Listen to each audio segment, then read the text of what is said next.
मंगलमय मंगल करण वीतराग विज्ञान नमो ताहि जाते भये अरहंतादि जो विद्यादि सागर सुधी जो विद्यादि सागर सुधी गुरु है तैसी शुद्धात्म में निरत नित्य हितोपदेश वे पाप ग्रीष्म ऋतु में जल है सयाने पूजूं उन्हें सतत केवल ज्ञान पाने पूजूं उन्हें सतत केवल ज्ञान पाने। बोले भगवान महावीर स्वामी की, आचार्य कुंद कुंद स्वामी की, आचार्य गुरुवर विद्यासागर मुनि महाराज की।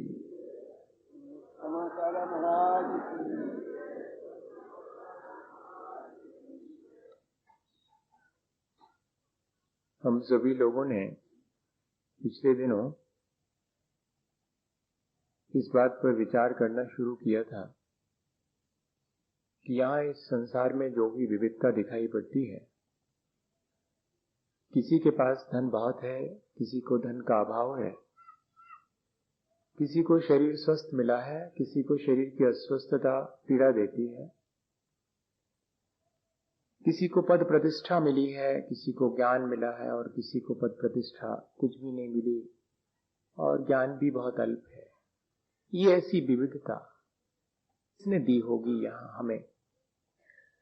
तब हमने बहुत विचार करने के बाद ये निर्णय अपने अनुभव से लिया था कि यहाँ हम जो भी करते हैं, जैसा भी करते हैं, उसका भला बुरा प्रतिफल हम स्वयं पाते हैं। किसी और की उस प्रतिफल के पाने में जरूरत नहीं है। आग गर्म है, जलाती है, जो उसमें हाथ डालेगा उसका हाथ जलेगा। फिर चाहे वो जयपुर में डाले या कि जयपुर से बाहर डाले, भारत में हाथ डाले या कि विदेश में डाले, जब भी कोई आग में हाथ डालेगा तो उसका हाथ जलेगा। छोटा वाला बेटा डाले चाहे बड़ा वाला व्यक्ति डाले, ज्ञानी डाले चाहे अज्ञानी डाले, इससे फर्क नहीं पड़ता।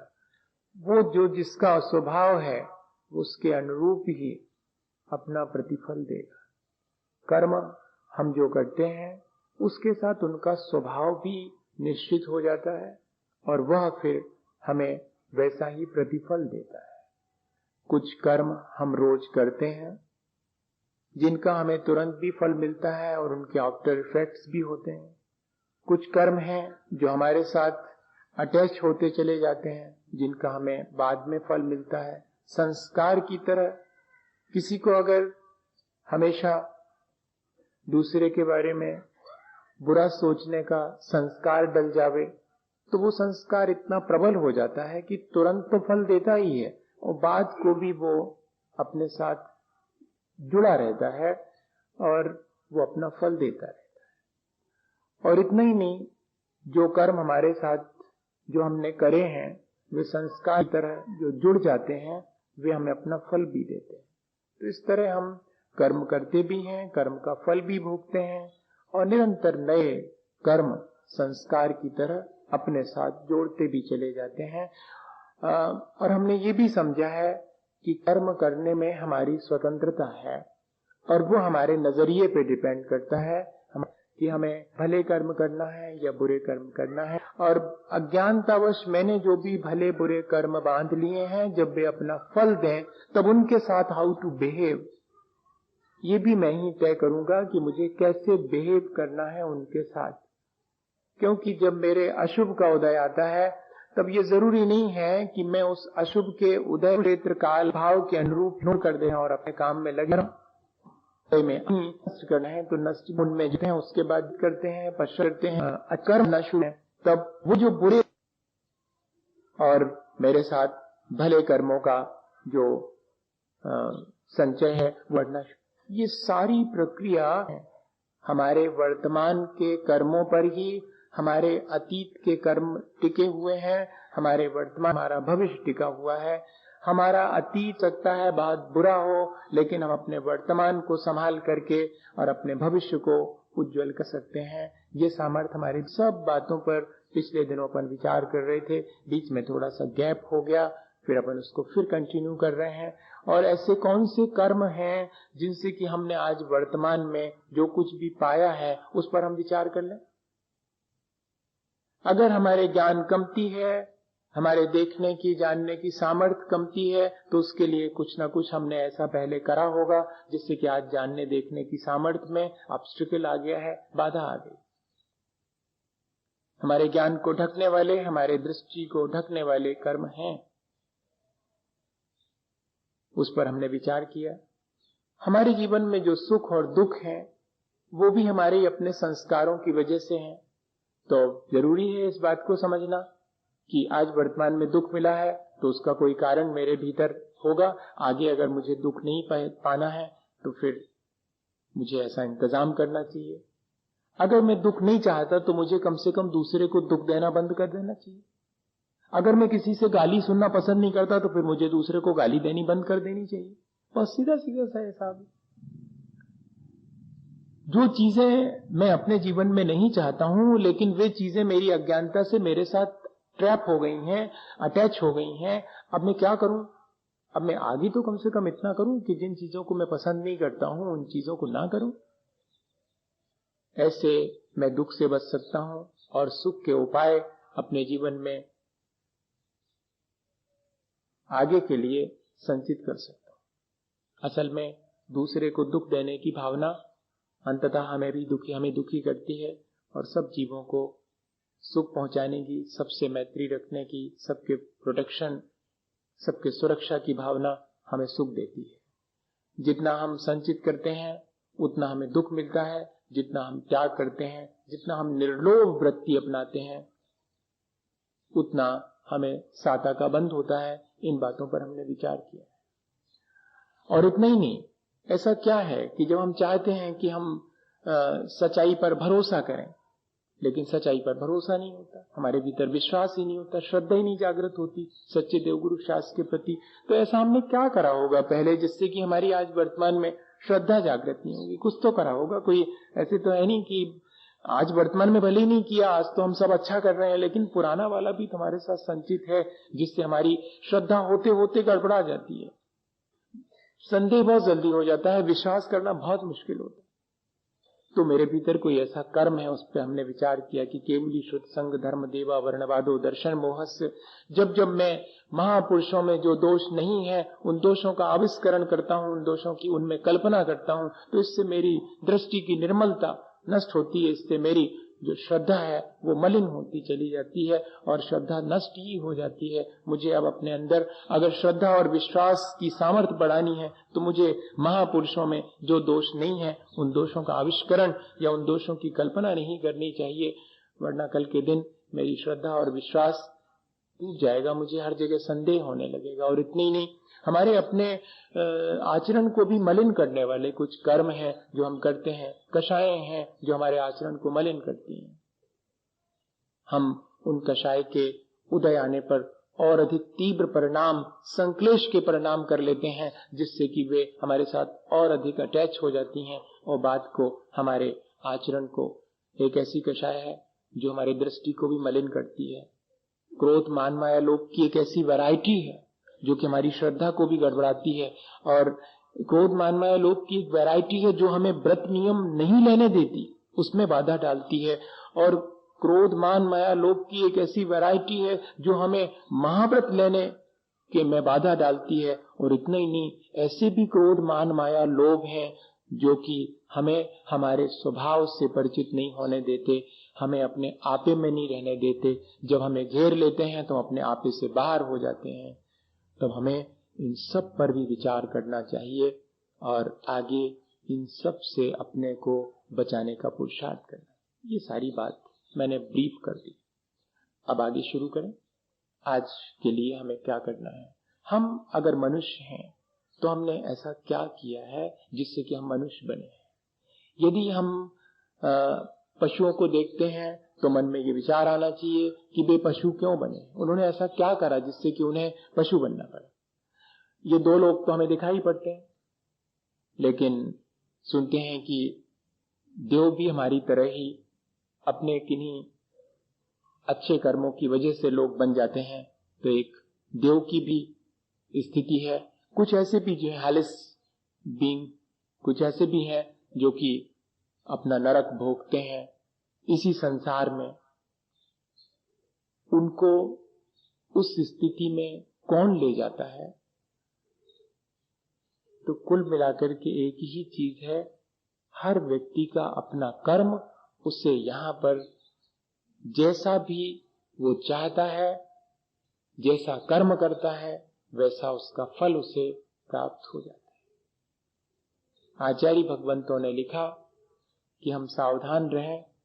यदि हम जान गए हैं कि नरक अच्छी चीज नहीं है और हम नरक जाना पसंद नहीं करते हैं, तो हमें सावधान रहना चाहिए कि बहुआरंभ परिग्रहत्वम नारकशायुष, बहुत आरंभ और बहुत परिग्रह करने से जीव अपने आप को नरक की तरफ ले जाने की तैयारी करता है। कहीं ऐसा तो नहीं कि हम आज यही कर रहे हो। आरंभ किसे कहते हैं?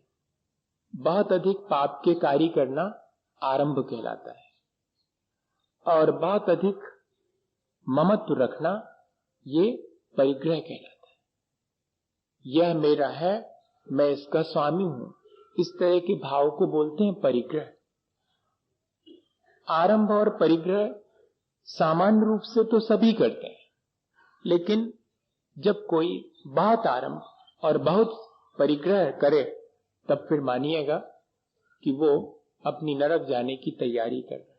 नरक एक्चुअली क्या है?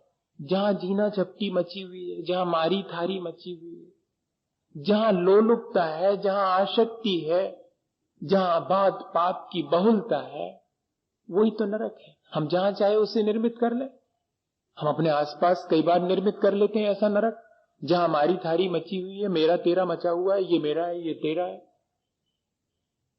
और जहां बहुत अधिक पाप की बहुलता है, यही तो नरक है। अगर हम ये सब करेंगे तो अंततः हम अपना नरक अपने हाथ से निर्मित करेंगे, इसलिए सावधानी जरूरी है।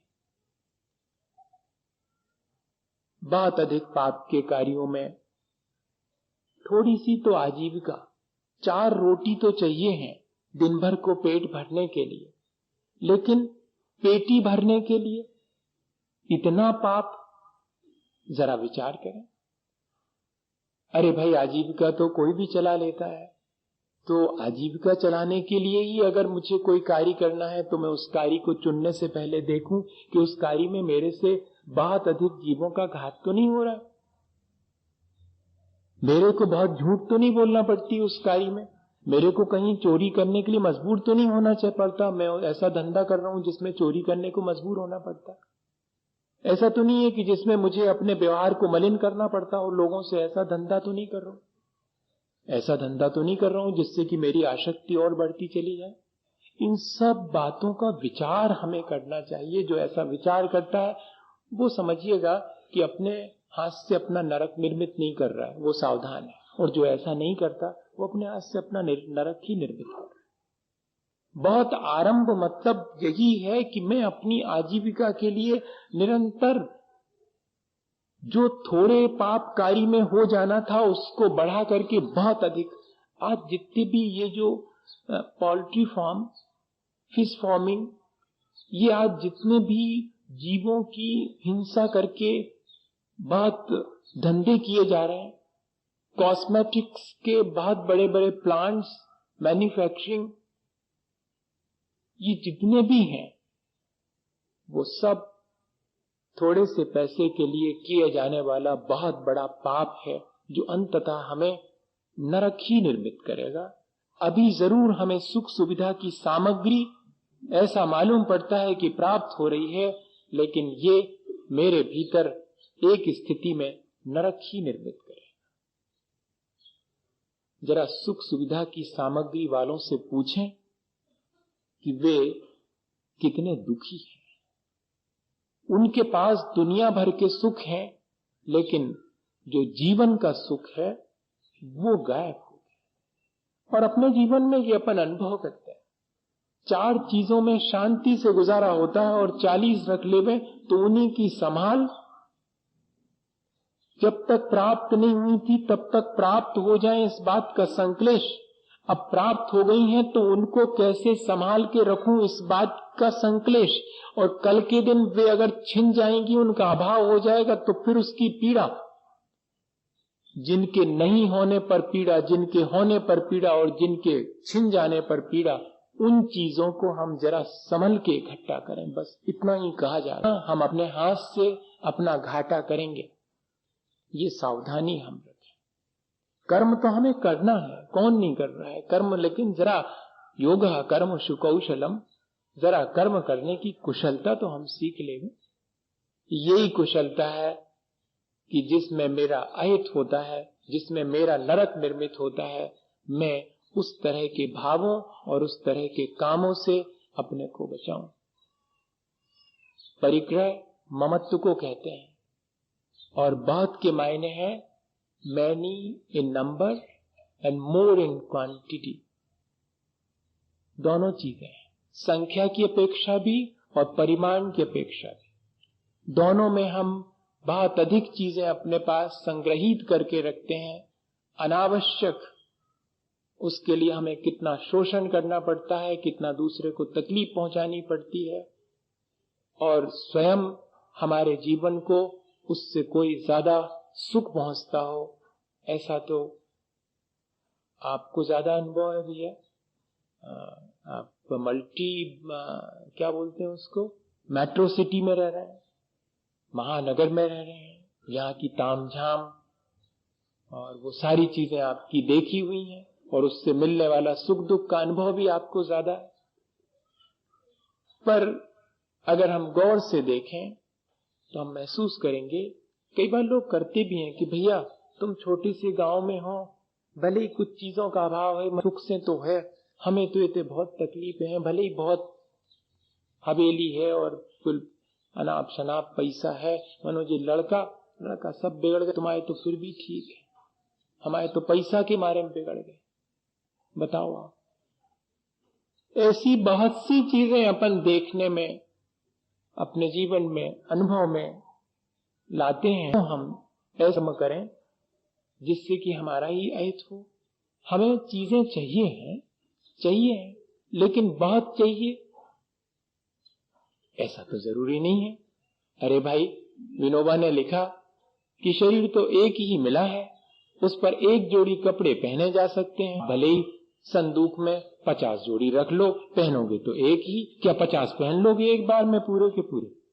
ना, एक ही पहन पाएंगे। लेकिन उस एक के पहनने के लिए उन 49 सुख तो दे रहा है एक जोड़ी कपड़ा जो है, लेकिन उसमें सुख नहीं है। वो जो 49 पेटी में रखे, वो भीतर बहुत गुदगुदी पैदा करते हैं। हाँ, हमारे पास इतने सारे रखे हुए हैं। अच्छा, रखे रहो, क्या काम के? वो देखने भर के हैं, वो कुछ सुख दे रहे हैं क्या? यही सुख दे रहे हैं, सोच सोच के हम सुखी हैं। सो ठीक, जिस दिन उसमें से एक आएगा उसका दुख भी मिलेगा, जबकि कपड़े जो शरीर पे पहने हैं वो कौन सा दुख दे रहे हैं? वो कुछ भी नहीं दे रहे। वो तो जो है आपके ठंड को बचा रहे हैं, या कि आपके शरीर की सुरक्षा के लिए है, सो सुरक्षा कर रहे हैं। वो जो संदूक में रखे हैं वे हैं सो थोड़ा सा होने का सुख, और जब नहीं है सो और दुख। जब लेकिन ये चीज ध्यान में आए तब ना। एक नौकर काम करता था सेठ जी के यहाँ पर, हमने शायद पहले भी सुनाया था, हम फिर से सुना रहे हैं, क्योंकि कुछ लोगों को भूल गए हो एक जगह अभी वो बता रहे, बोले कि 3 महीने में कहे थी टेलीविजन वाले कि हम 3 महीने में दूसरा प्रवचन फिर से दूसरी बार रिपीट कर देते हैं वो प्रवचन, तो लोग फिर अप्रिशिएट कर लेते हैं, क्योंकि 3 महीने में आउट हो जाता है जो सुना हुआ। हाँ, वो कर सकते हैं, मतलब 3 महीने के बाद ऐसे। तो क्या हुआ कि अब हमको भी तो 3 महीने लगभग होने को हो गए। कब से आए हम आपके यहाँ पर? 15 मई से आए हुए। अब जाने की तैयारी है, आने की तैयारी थी, अब जाने की तैयारी। तो मैं कह रहा था कि सेठ जी के यहाँ पर वो नौकर काम करता था। एक दिन साफ करते करते सफाई, और उससे घड़ी सेठ जी की टूट के नीचे गिरी और टूट गई। उसको लगा कि अब तो मामला गड़बड़ है, क्या होगा, सेठ जी नाराज होंगे और तनख्वाह में से हो सकता है कि पैसे वैसे काट लें। गिर तो गई है और टूट भी गई। तो शाम को आए सेठ जी और उसे कह दिया कि वो मेरे से टूट गई। तो सेठ जी ने कहा कि अब ठीक है, थोड़ा सावधानी से किया करे काम, और सुनो, वैसे तो कोई विशेष बात नहीं है, लेकिन तुम्हें नहीं मालूम, इस घड़ी के साथ मेरा बड़ा रिश्ता है। ये मुझे अपने ब्याह के समय मिली थी और मुझे इससे बहुत लगाव है, और मुझे पीड़ा बहुत है कि ये गिर गई। और सामान कोई टूट जाता घर का तो शायद उतनी पीड़ा नहीं होती, पर इससे मेरा ज्यादा लगाव है तो मुझे इससे पीड़ा हो। खैर, अब टूट ही गई है तो कोई बात नहीं।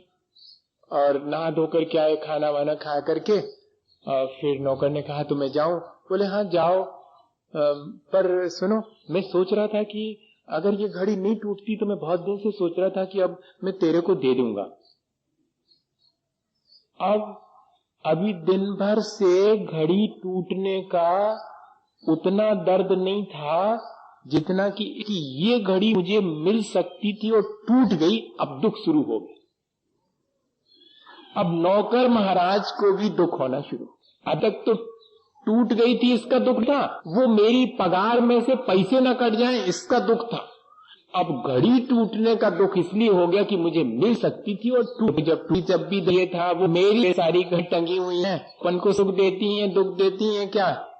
कुछ नहीं देती, वो अपन खरीद के अपने घर में ले आते हैं तो जाती तो दुख। हमारा अपना ममत्व हमें सुख दुख देता है। और जिस व्यक्ति का बहुत है आसक्ति है, बहुत चीजों में आसक्ति है और बहुत मात्रा में आसक्ति, मतलब उसको दुख ही नहीं मिलेगा। तो जहां दुख ही दुख है उसी का नाम तो नरक है। जहां क्षण भर का सुख नहीं है दुख ही है। जहां सुख में से भी दुख निकालने की प्रवृत्ति वाले लोग रहते हैं। क्या हम क्या करना चाहेंगे अपने जीवन में? नहीं, हम कोई भी नहीं चाहता कि वो नरक जाए या अपने जीवन में ही नरक निर्मित करे। तब फिर जरूरी है, तो हमेशा कहा करते हैं कि जैसे ये बैनर लगाए जाते हैं ना यहाँ पर, तो ऐसे ही अपन को और एक बैनर बनवा लेना चाहिए अपने घर में लगाने के लिए। और उस पर क्या लिखे, बहुत आप और बहुत मत रखता हूं, मैं नरक जाऊंगा। हाँ, ऐसा लिखवा लेना चाहिए उसमें। और रोज जब दुकान से लौट के आए तो देख लो, ये तो गड़बड़ करूंगा मैं, अगर सावधानी रखूंगा तो करूंगा, तो मैं अपने हाथ से इंतजाम कर। तो बार बार ये बात हमें ध्यान में बनी रहेगी। हमको सब है, कर्म में करना है, लेकिन इतनी सावधानी रखना है कि उससे मेरा अहित, बहुत आरंभ और बहुत परिग्रह कर हम नरक जाते हैं। अच्छा, बहुत आरंभ और वो बहुत परिग्रह क्या कहलाता होगा, इस पे अपन विचार करें। कारण है, क्या हुआ, एक कवि सम्मेलन होना था, तो उसमें कवि लोग किसी गांव में गए और वहां वो शहर से थोड़ा इंटीरियर में था और आंधी बहुत होने से कवि सम्मेलन पोस्टपोन हो गया। तो सबको वापस आना था। तो पानी में अब क्या करें, कैसे करें? तो उसमें से एक कवि ने बोला कि मेरे पास एक कंबल है, अपन सब लोग 2 कंबल है, अपन सब लोग मिलकर के उन दोनों को ओढ़ लेते हैं और कम से कम टांगा स्टैंड तक चलते हैं, वहां से टांगा मिल जाएगा, फिर बस तक पहुंच जाएंगे अपन। तो उसमें से एक जो दूसरे कवि जो संयोजक कवि थे, उन्हें गाड़ी नहीं, वो जो दिल्ली वाले आए ना कवि सम्मेलन सुनने, उनकी गाड़ी ले लेते अपन। तो जो पहले के अनुभवी कवि थे, वो कहने लगे कि मिलेगी नहीं। और ये कहने लगे तुम ऐसे कैसे कह रहे हो, हमारी तो उनसे बहुत पहचान है। तो बोले कर लो ट्राई। जाकर के उनसे पूछा तो मालूम क्या जवाब दिया उन्होंने, देखो यात्रा में ड्राइवर बहुत थक गया है, अभी वो विश्राम करेगा, अभी गाड़ी नहीं मिल सकती।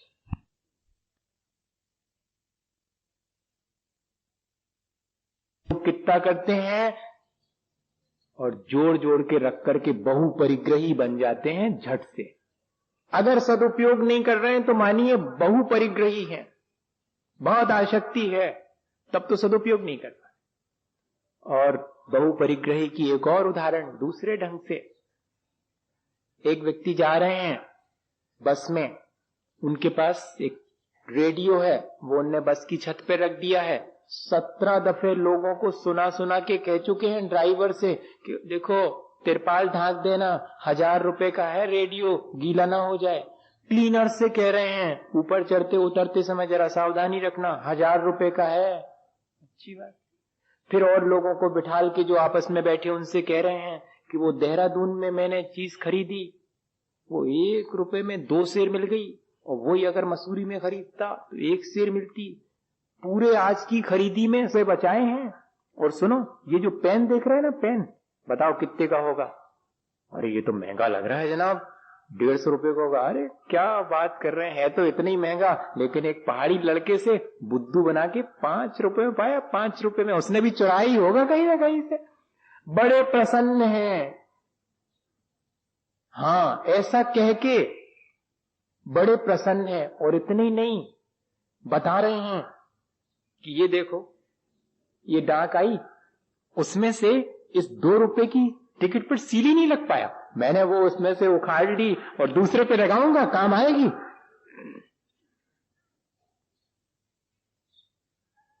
अपना ईमान जिसे सस्ता है और बाकी धन महंगा है, वो बहुपरिग्रही।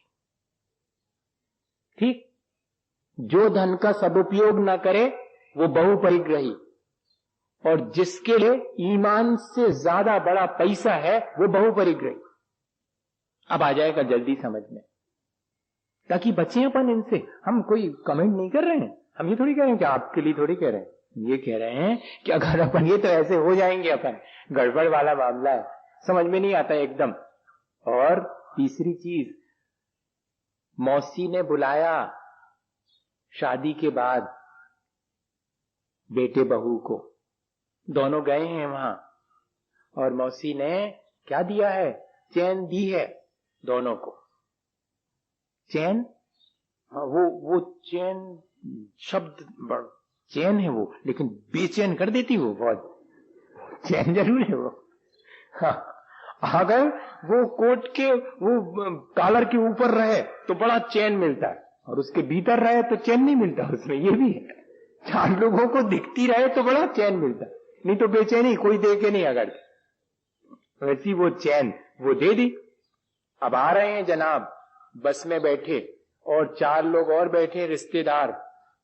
बताना कितने वजन की रख तो रही है महंगी, अरे इतनी महंगी नहीं होगी, हो सकता पॉलिश की हो, उसमें क्या डिस्कशन चल रहा है, कितने की होएगी, कैसी है।